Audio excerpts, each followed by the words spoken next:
Happy birthday to you Happy birthday to you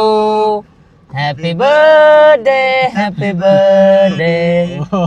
Happy birthday to you สุขสันต์วันเกิดเด้อสุขภาพแข็งแรงร่ำรวยเซอร์ไพรส์ฮอบซอง สบายแล้ว ขอบใจหลายๆเด้อบ่เจ็บเด้อกับบ่ฝนเด้อขอให้สุขภาพแข็งแรงทั้งสองคนเลย3คนเลยบ่ถึงกันว่าร่ำรวยแฮงก็แต่อยู่นำกันแบบนี้ตลอดไปอย่าเจ็บอย่าจนอย่าเจ็บอย่าจน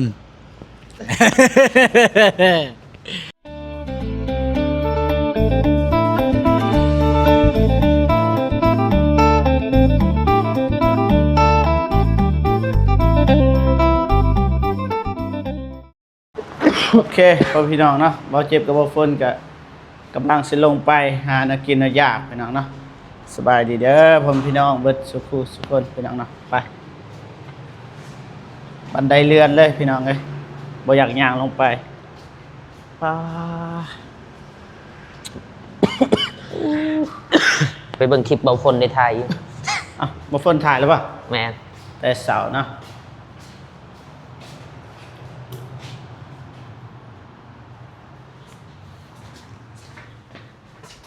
แท้ๆมันหาเขาให้สแกนการ์ดเฮาลิงก์มันจังไดเบิ่งหา อ๋อ Please press the store button.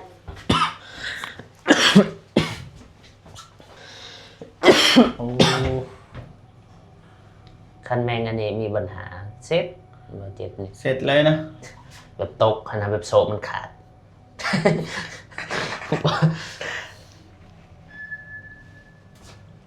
โอเคเดี๋ยวก็เสร็จเลย ไป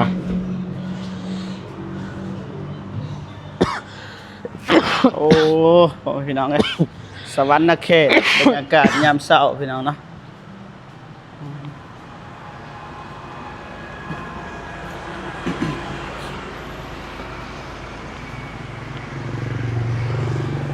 สบายเนาะลงไปก็เจอ ไปเลยบ่เห็นเลย อ้าวไม่เท่าไปใช่เลย ตอนเช้าว่าฝนลงมานี่เห็นอยู่ ตอนเช้าจะเห็นมาตอนเช้า เห็นซื้อซาลาเปาให้เรา โอ้ นึกว่าจะกินซาลา ใจ เปา ดีเนาะ ใจดีสู้เสือ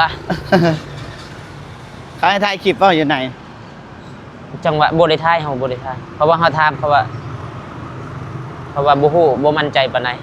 ก็เลยบ่ได้ทาย โอเคขอบไปพี่น้องตัวสบายดีเด้อมา ซื้อหยังมาสิจับ ได้แล้วถ่ายตัวเอง GT ยันเขาบอกให้ถ่ายไป ซื้อ จะ หยั ว่าง หาซื้อเค้ก ไป เซอร์ไพรส์วันเกิด เค้ ป ก ระตูน ฟังเค้กฟัง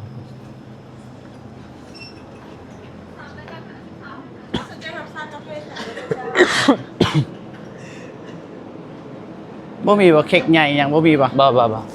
ฮะ นี่เป็นแบบบ่มี โอ้บ่ได้แล้ว ก็ซ้ำนี่นะเอานี่ก็ซ้ำเค้กคือกัน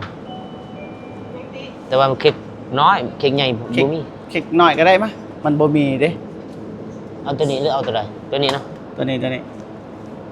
มันใหญ่แน่เทียนเด้ เทียนอยู่รถอยู่เทิงเทียนเฮาซื้อเลย อ้าว ลืมเอาลงจะน้อยไปเอาก็ได้ตัวนี้ปะอยู่ในรถเอามาที่เพิ่นบ่โดนนกแก๊กแก๊กก็บ่ให้ เพราะว่าเฮาบ่ฮู้เด้วันเกิดบ่ตูนแต่ก่อนพุ่นละเดือน3พุ่น แม่นบ่ แม่ เออ ปกติเขาเคยหูจักกันนะคนละเดือน3เอาอย่างไง หมดเท่านี้ละ นักกินนักอยากได้มีเด้อุ่นทองตอนเสาร์อะนะ สิกินยังจักสิกินนะ เอาซื้อนะซื้อแบบบังหนาให้เบาตูนนะ เบอร์เกอร์บ่ เท่าไหร่ แฮมเบอร์เกอร์ 45,000 ปลาอิ่มเลยป่ะเนี่ย ก็เบิ่งเอาใหญ่ซั่น ลองป่ะ ลองติ ครั้งหนึ่งครั้งเดียวคันบ่ซื้อก็ซื้อ3มัดเลย3คน แม่นอันนี้อันนึงมันบ่ครบ อ่ะ ครบบ่เบอร์เกอร์ยังเบอร์เกอร์ไก่ ดับเบิลไก่ซีรีส์ตัวนี้ ตั นี่ วหมู ตัวนี้แหละเอ้าทำกันเลย ซองนี่ นะ มันมีแต่ซองอัน ให้บอตูนต่างก็ได้เอามันบ่มีเด้ นี่เอาเบอร์เกอร์นี่ก็ได้ ให้บอตูนนั่นน่ะไก่ไป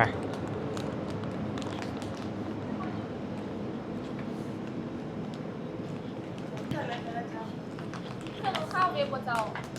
แม่นไหม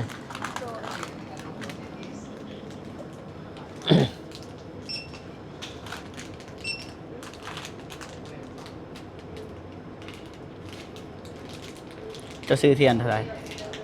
ฮะ เทียน จังบุตร เป็นสบายดีเว็บวันนี้สื่อรายการ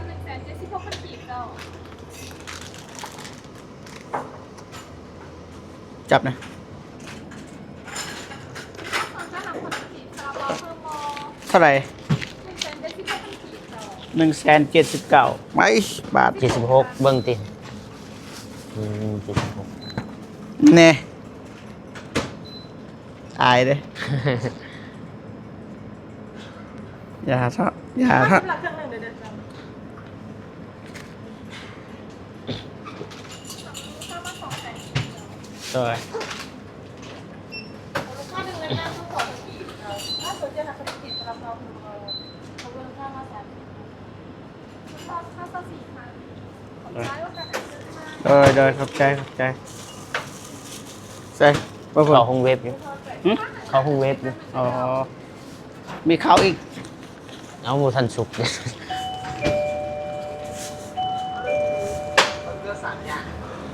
ก็ได้เดี๋ยวเอาเจ็บปะ ใจเด้อ เจ้าขอบใจว่าการ โดยเอาอีกบ่ ได้แล้วไป ไปออกก่อนออกบ่เป็น เอาบ่เป็นบ่ต้องย่างบ้าโทษบรรยากาศเนาะพี่น้อง อ๋อ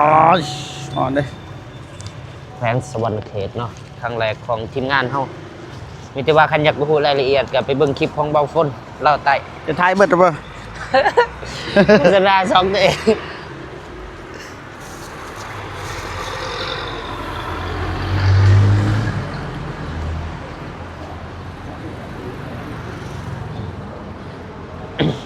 หักเนาะครั้งแรกเลยบอลเจ็บได้เที่ยวได้นอนพักบอลลูๆพี่น้องเลยสุดยอดเลย เป็นประวัติการณ์ก็ว่าได้ ไปยามรถก่อนบอนจอดรถ อยู่ไส ไปทางนี้แหละเพื่อเบิ่งเครื่องของทดซื้อไปพุ่น อันนี้ปะก็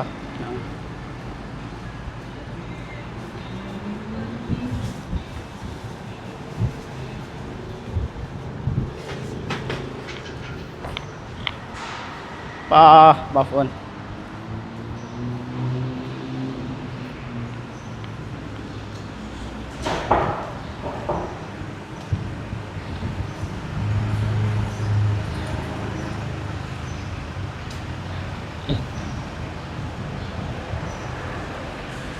เบิ่งสิเอาอันนี้รองเท้าก่อนบ่ได้ใส่รองเท้ามันสิออกเลย เค้กไปใช่เค้กนี่ อยู่นี่ก็ได้ไปอยู่นี่ นี่ปะอยู่นี่เลย บ่ว่า ไม่ สิ ได้เอาซ้ำเสื้อจุแม่ให้เมื่อวานนี่ลืมเลย เสื้อซื้อใหม่จักปะอยู่ใส่สิใส่เสื้อตัวนี้มันก็ล่นนะใช่ เต็มเลยพี่น้องเลยเครื่องคอง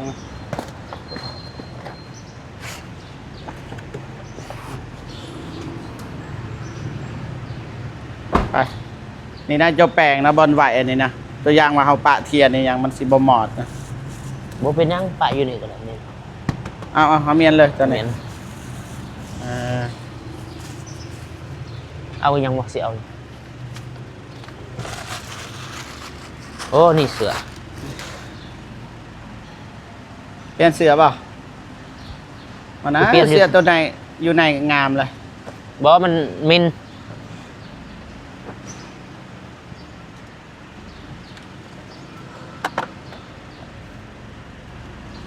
พร้อมพี่น้องเลย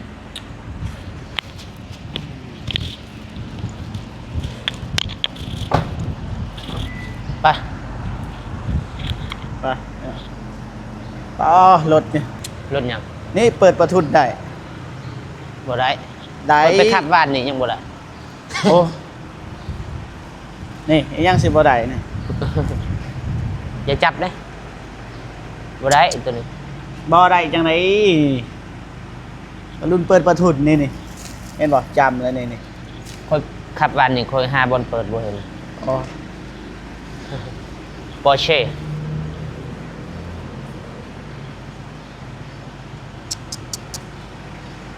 ความฟันเบาฝน บ่ โอ้บ่มีเจ้าของเด้สิลอง อ่านเบิ่งนี่ สิลองเข้าไปนั่งอยู่ไหนเป็นอะไร อ่านเบิ่ง ใช่ รถหยังเด้ Porsche แม่นเพิ่นติดซื่อๆไปจ้ะ โอ้ย นี่เด้ โอ้นี่ป่ะ BMW BMW ปลา Toyota นี่ เป่าหมวกเจ็ดเลย ตัวอย่างว่ามีแต่รถเบาเจ็บแบบนี้ปลา เป่าหมวกเจ็ดเป่าหมวกหกเป่าหมวกสามเป่าหมวกหนึ่ง ลืมเบิ่งแสดงว่าเจ้าของนี่ น่าจะแมนแหละ เนาะเจ้าของตึกนี่แหละน้องเป็นคนไทย ตามที่บอดไอเตียงเพิ่นว่าเนาะ แนี่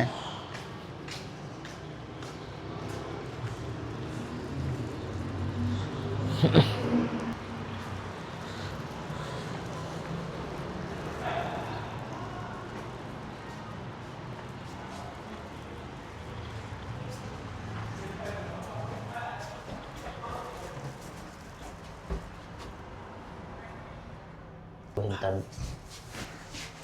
โอ้ครั้งแรกพี่น้องไง ไปทางอยู่ รีบดีได้เทื่อแล้ว อืม อยู่ เซ ยูเซเคยแล้วไปส่วนไปกับน้องบองเนี่ย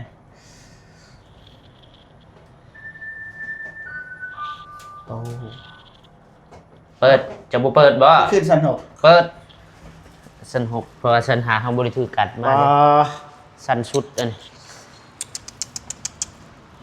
ปัดเท่าพี่น้องเอ้าโทษอันนี้ทางหลังมาเนี่ย แม้นทางหน้าเฮาสุบเฮาเบิ่งบ้านนี่เด้อยู่ระเบียงบนอยู่ ใช่อันนั้นเด้คิวรถ คิวรถ อืม งงบ่ บ่ แม่น แม่ คน และบ่ฝนจะบ่บ่ คน ถือ ทาง เลย ข้างทางนี้เซเว่น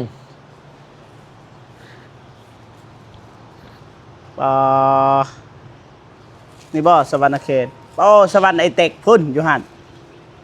เห็นบ่ เห็น ไปบ่ เห็น อ้าวทางได้นี่ ฮะ โอ้ ฟังพุ่นไทย โอ้ เนาะ มีพระอีกพี่น้องพูนอยู่เทิงเพิ่นบ่ ฟั เห็ ง น ไทยเนาะผ่าตัว ประเทศไทยมันก็เกินพุ่น เห็นทุงเลยเนาะฮะ แม่ ทุงไทย สูงไทยโคตรเลยสูงๆนี่แม่นเบิดเลยไทยเบิดเบื้องนั้นพี่น้องเอ้ยคักเจริญเลยซำนี่สุดๆแล้วพี่น้องเอ้ยถ้าเทียบใส่ประเทศไทยพูดคนละสั้นอีกพี่น้องเอ้ยไป โอ้บอลนั่งกินอยู่นี่ก่อนบ่ บ่ตูนเด้ ไป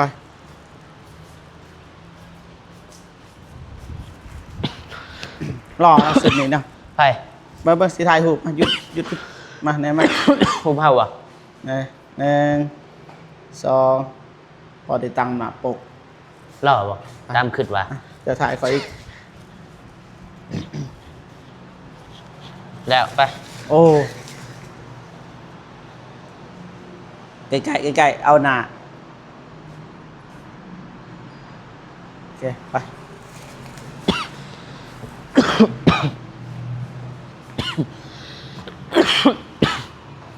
เอาตรงนี้ย่างลงอีก แม่ตื่นแต่เช้าแล้ว ตื่นแล้วป่ะ ตื่นแล้วเห็นบอกไปหา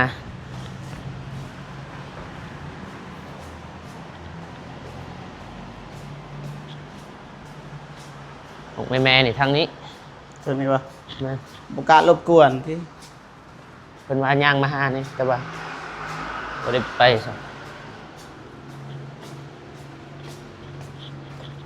เคาะแห้งๆ ขอโทษบรรยากาศทางนี้เนาะพี่น้องโอ้ ไปคลิปเด้อไปปิดเพลงก่อน นั่นเองนะกีฬา ไปโอ้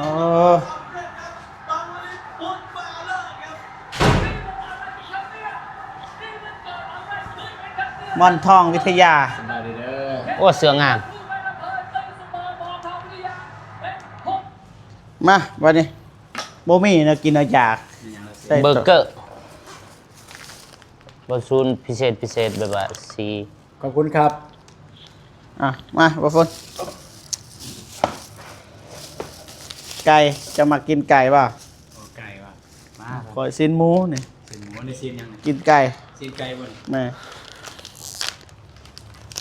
บ่เคยกินเนี่ย ผมมีอาหารเสาร์บ่ได้ทานเพิ่นบ่ นี่อาหารเสาร์ คนนั่งกลางเด้อ นั่น ของเฮาเลยบ่มี นี่ สัญญาณแล้วจ้ะ บ่เคยกินนะ บ่เคย ลองซื้ออยู่แพงเลย อะไรนะ 48 ปลา เท่าไหร่ 45 เป็นหม่ อาหารไทยบ่เนาะ นี่คือไทย ำในวันเกิดบอตูนเมื่อคืน มื้อเช้านี้ วันเสาร์ นอนหลังเพิ่น รอเนาะ ขอบใจ เสื้อเสื้อนี่ซื้อเท่าไหร่ ผู้ใหญ่ซื้อให้ นี่เท่าไหร่วะ งานผู้ใหญ่จูน อือฮึ เชิญให้นะ น่าจะได้อยู่ประมาณ1,500เสื้อ1,500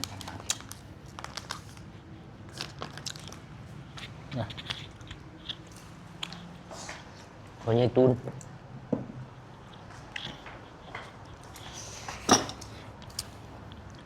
คักเลยเกิดบอตูนนะ ฮะ คักเกิดจับ อันนี้เขาให้ใส่เลยนี่เอาเลยเอาเมื่อเลยห่าน นี่ ใส่เท่านึงแต่เดียว มีขาดอยู่ที่แตงฟาร์มก็มี มีป่ะบอตูนนี่บอนนอนทำนี่นี่บอลูบันไดแบบบอตูนนะงานอย่างเราเฮ็ดอยู่ฟาร์มรีสอร์ทเราเฮ็ดตลอดแบบรูๆนะเราก็ธรรมดา แต่ว่าบ่ได้นอน เคยเห็นแต่ไม่ได้นอน แม่น เคยเข้าเคยอยู่เคยแบบทักษะเบิ่งคุณระเบียบเพียงห้อยใช่นะ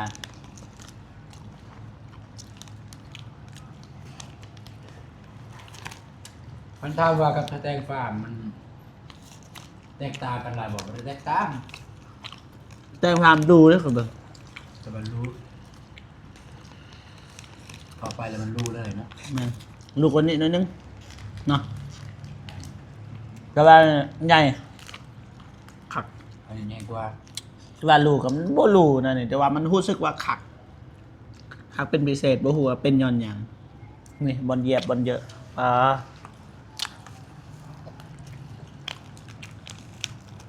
บัดเลยผมบอกคน ไหวเนาะ เด้อ เป็นไหวได้ ขอเด้อขออนุญาตไปกินน้ำก่อน โดนเลยไม่นำบาฟนเด้อ ไปห้องน้ำป่ะใส่เวลาจักนาทีเอากินน้ำป่ะ รสชาติแนวนั้นนะเพราะว่าเฮาบ่เคยกิน เสียบอยู่ ฝอยธรรมดา บ่ลึกกับรสชาตินะ มีปัจจุบันเฮาบ่มี สำหรับข่อยบ่แซ่บ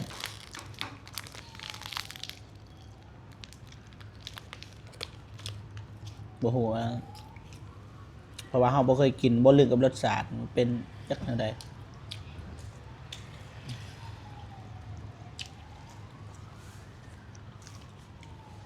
บ่จักนุ่งดิเสื้อสีดำมื้อนี้เฮาสีดำมัด ยาน เสื้อบ่ฝนยืมเลย อามาทุกสุดแล้วเด็กก็ได้ นี่ป่ะ เบิดซอง หาบ่เจ็บนุ่งเลยดิ ลองใส่ก็ได้ ตัวนี้เหมาะบ่เจ็บมันตัวหน่อย บ่พ้นใส่แล้ว สือบุพน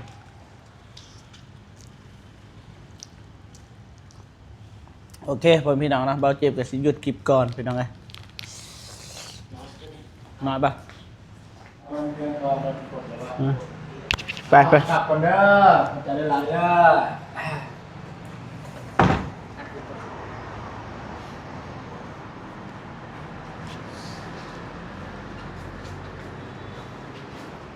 อันนี้ GDP ก็แม่ท่าน เป็นที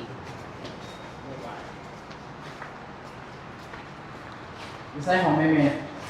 เดี๋ยวเครื่องป่ะ เอาเครื่องเลย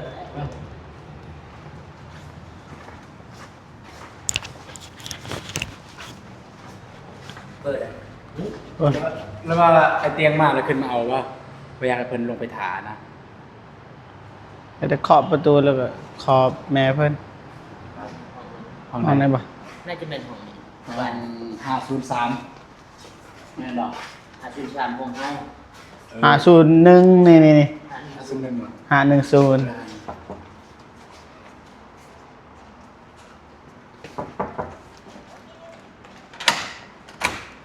สบายดีสบายดีเด้อ สวัสดีเด้อ สวัสดีค่ะ หรือว่าจังหน่อยจังเอาก็ได้บัดรถไอเตียงเรามาดีกว่าสิลงไปถ่ายลุม แล้วว่าแม่ๆอยากลงไปถ่ายบนบรรยากาศอยู่ลุมเด้ คนไปข้างล่างรอข้างล่างก็ได้เดี๋ยว เด้อครับ เขาจะได้ โอเคครับขออนุญาตได้ครับ ได้เดี๋ยวนี้อันนี้ใส่ตัวนี้ก็ได้ลากใส่ ครับ เดี๋ยวช่วยก็ได้ บันดีว่าแม่ โอ้ยสบายนี่แม่เพนปลูกแม่เพนตั้งแต่ตี 5 ฟันดี ฟันไร่ นอนเช้าแล้วก็ตื่นเช้า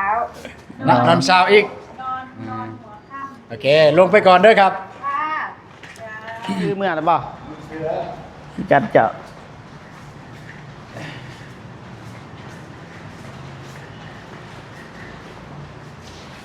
ไปได้ไม่รู้ใช่ไหม ตัวนาที บอกอะไรนะอะไรนะ บอก แม่ โอ้ยเด็ก มาลากเอาไม่ได้แม่เข้าก้อนเลยครับแม่ ค่ะอ่ะขอบคุณค่ะ ได้เด้อ เอา เด้อ ตัวนี้ก็ดูโอเคเข้ามา ไปจะแม่ลงก่อนก็ได้ ให้แม่ลงก่อน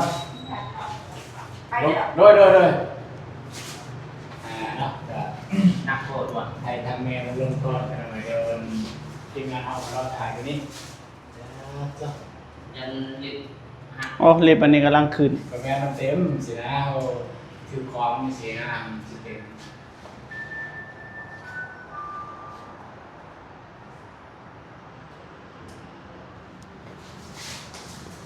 บ๊ายบายไปโชคดีเด้อ โดย ป้าตก เอ้ย โอ้มีสันเชิงนี่นะสันสุดท้ายสันที่หก นายเห็นบาดเจ็บ ว้าวผมเป็นยัง นี่เห็นประตูนก็ได้เนี่ยอ่า บ้านห้วยดำไม่เด้อ เอาไปเพิ่ม เอาไปกรอก นี่เลย เอาไปแกร ไปออกไปแล้วเปิดไปเลยนะปิดกล้องมาได้ไหมลองดูน้ำออก ด้านไหน เกือบครับเกือบทีมงานครับเกือบใส่ธรรมดา อยู่นี่ก็ได้ นี่นี่ไปนักตก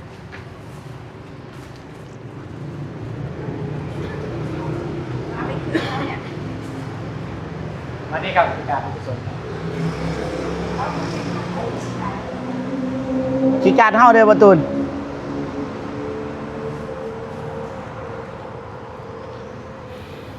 เปิดอะไรเนาะ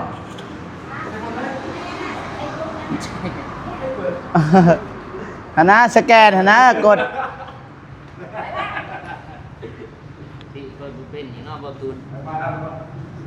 กดครับครับผม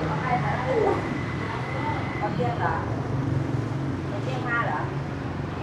อะไรมาแล้ว โอเคผมพี่น้องไม่ทันรอท่าเบาเตียงก่อนพี่น้องนะไปเอาพี่น้องเลยพอพี่น้องไป ถือปะเทียน เจีย เทียน เค้ก เทียน โอ้อยู่เถิง ขึ้นไปเอา แล้วยังทรงอันนั้นก็ลืมคลองบ่ว่าสิกะไปเปล่า ไปซื้อเอาก็ได้ ไปซื้อ นะฮะ สิบ คิดว่า ปลาย เขา พัน จือแล้วเขาวางแผนมาเต็ม ลงลืมจอดนี่โอ้ยตายแล้วก็ได้เลือกโบฝนเนี่ยก็ได้ นี่รถเฮามาจอดอยู่นี่ นี่รถเบาเจ็บเป่าหมักหนึ่ง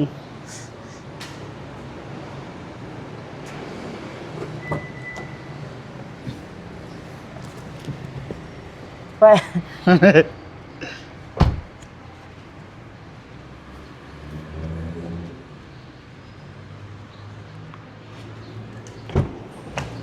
กินยาแก้ไอ กินยาป่ะ คมอ่ะ โอ้ไปโอเคมิตรวาให้เจ้าเขาไปซื้อเทียนเด้อเขาไปซื้อเทียนแล้วก็เฮาสิรอบประตูเองอยู่ในพอดีซื้อแล้วก็ให้เจ้ามาจับกองบัดนี้เจ้าจับแล้วสำเร็จแล้วให้เจ้าก็มาอยู่ในรถเอาแล้วก็คอยก็เจ้าก็ติเอิ้นบ่ตูนมานี่นะประมาณนั้นแม่ไปนี่บ่ตูนนั่งเดี๋ยวเจ้าของวันเกิดที่ไหน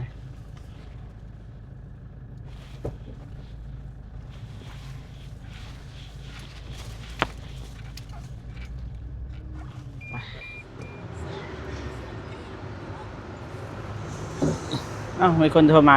บันทึกก่อนก็ได้ จะสิอยู่นี่บ่ เออ สิไปหาทายแคมทาง เดี๋ยว ป้าโทเอามาไม่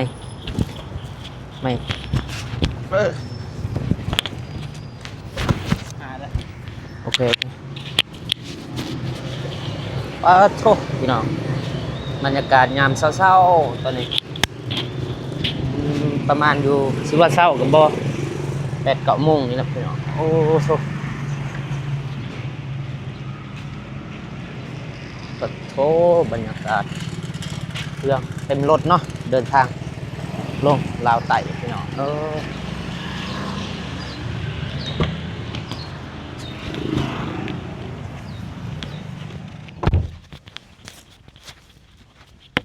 โอเคเนาะพี่น้องบ่ฝนก็สิมาจุดเทียนก่อน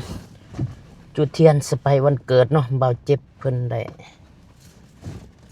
ซื้อเค้กให้บ่ตูนแต่ว่าเพิ่นสิสะไผบ่ตูนเป็นจะได้ก็ไปเบิ่งเนาะพี่น้องเพราะว่าตัวนี้ก็สิวางแผนให้บ่ตูน2011เข้ามาในรถนี่แหละแล้วสิโทรหาบ่เจ็บก่อน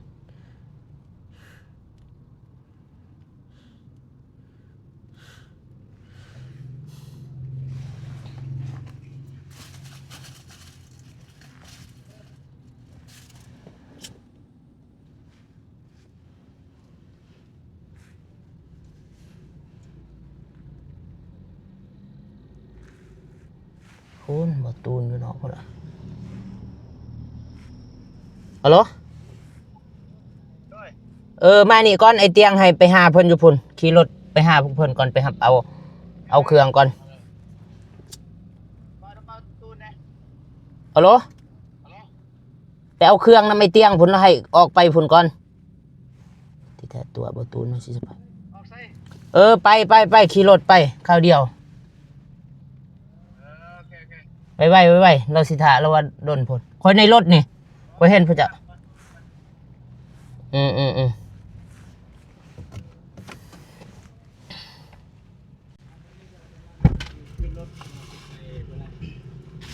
Happy birthday to you Happy birthday to you Happy birthday Happy birthday Happy birthday to you สุขสันต์วันเกิดเด้อ สุขภาพแข็งแรงร่ำรวยเสื้อผ้าหอบซอง สบายแล้วไปอีก เป่าไว้ๆแน่จะได้หมด เป่าเอ้าอยากหมอดเลย ยาละยังดอกนึง อ่ะ ลมเลยเบิ่ง ได้วางแผนมาแต่เช้า สุขภาพแข็งแรงเด้อเสียว ขอบใจได้ อ่า โอ้ย ลงรถเอ้ยลง ลงเกะกะลง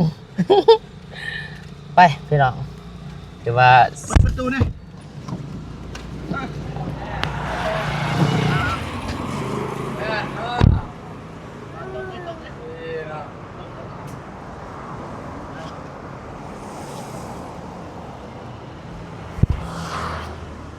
โสมหนาเจ้าของวันเกิดเนาะ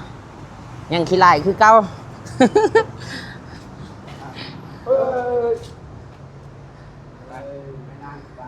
นั่งจริงจังเยอะ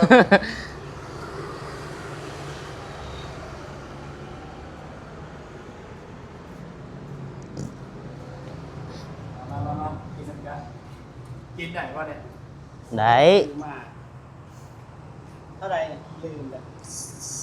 จังหวะเลยบ่จือ40ปลายบ่50ปลายประมาณนี้ มันเกิดเจ้าเราคิดจริงๆเขาจะซื้อคิดแม่เทคไงแต่ว่ามัน บ่มีเพิ่นจะเน้นขายเป็นขนมเค้ก มันบ่มีช็อกโกแลตเนาะได้ เทียนกินได้ด้าน ด้วยกันบ่เนี่ย เทียนกินได้เด้อตัว กันเล่นด้วยกันบ่ วางแผนแต่เช้าลงไปลืมเปลี่ยนลืมนี่ลืมนั่น สิซื้อไหมมันเทียนอยู่เทิงเพิ่นซื้อหลายอยู่ ให้ได้ก็ได้ให้บอตูนอาบน้ำกำลัง อ๋อสภาพว่าโดนนะ บ่เกี่ยวกับดน เกี่ยวโดนว่ะ บ่ ได้ก็ได้ให้บอตูนอาบน้ำกำลัง เฮาเห็นว่าเฮาญาติไปอาบก่อน อาบปุ๊บปกติก่อนนี่อาบกำลังไปอาบก่อน ได้สุขภาพแข็งแรงทั้งสองคนเลย ทั้งสามเฮาหั่นละ ทั้งสามเลยแล้วก็ทั้ง ไม่ MC เจ้าเบิด โอ้แม่น มาใหม่ โอ้ไม่อยู่รถพุ่นอันหนึงเอาอันหนึงก็ได้บ่ ได้ จะได้เสียงรถได้ยังไง ขอบใจหลายๆเด้อบ่เจ็บเด้อกับบ่ฝนเด้อขอให้สุขภาพแข็งแรงทั้งสองคนเลย 3 คนเล อื ย มบ่ถึงกันว่าร่ำรวยแฮงก็แต่อยู่นำกันแบบนี้ตลอดไป อย่าเจ็บอย่าจน อย่าเจ็บอย่าจน ไปพ่อพี่น้อง ขอแต่ยันโซะไหลทั้งสองคนเลย โอเคพ่อพี่น้องเนาะเบาเจ็บกับสิจบคลิปก่อนเนาะจังไดก็ขอบคุณผู้ใหญ่ใจบุญทุกท่านและ FC ทุกท่านที่เข้ามาติดตามรับชมเป็นกำลังใจให้เนาะพอๆกันคลิปหน้าบ่ฮู้ว่าบอตูนหรือว่าเบาฝนถ่ายคลิปก่อนเนาะฝากติดตามไปนำกันเพื่อนเนาะสาธุสบายดีไปบ๊ายบาย ขอบใจหลายๆเด้อ